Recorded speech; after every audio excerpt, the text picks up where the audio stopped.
तमाम सरकारी procurement process में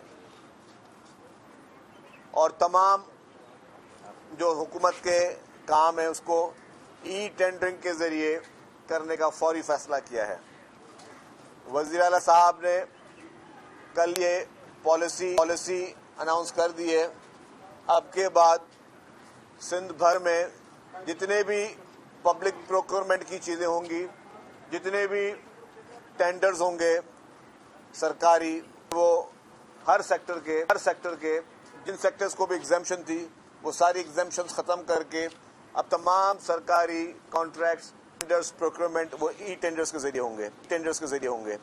इसका मकसद हुकूमत सिंध का ये है कि तमाम सरकारी चीज़ों में, सरकारी जितने भी महकमे उसमें शफाफियत को और ज़्यादा जो है वो बावकर कराया जाए, क्योंकि जिस तरह टेक्नोलॉजी तरक्की हो रही है तो उस टेक्नोलॉजी से हमेशा फ़ायदे लेने चाहिए। और फ़ायदे ये लेने चाहिए कि आपने अपने तमाम वो लूप होल्स बंद करने, वो सारी चीज़ें आपने रोकनी है जिसकी वजह से किसी भी किस्म की बदउनवानी हो सके।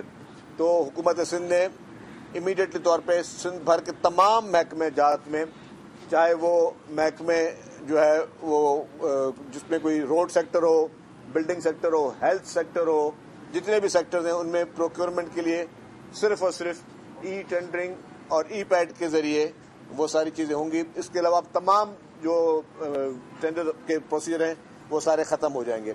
इससे हम ये महसूस करते हैं कि हम जो शफाफियत लाना चाह रहे हैं और शफाफियत की बात करें उसमें ज़्यादा मज़ीद जो है वो हमें तरजीह मिले और उससे तमाम वो चीज़ें बेहतर अंदाज में चल सकें जिससे लोगों का पैसा बच भी सके। जो पब्लिक का पैसा है उसमें बदउनवानी को सबसे ज़्यादा से ज़्यादा जो है वो रोकने में मदद मिले।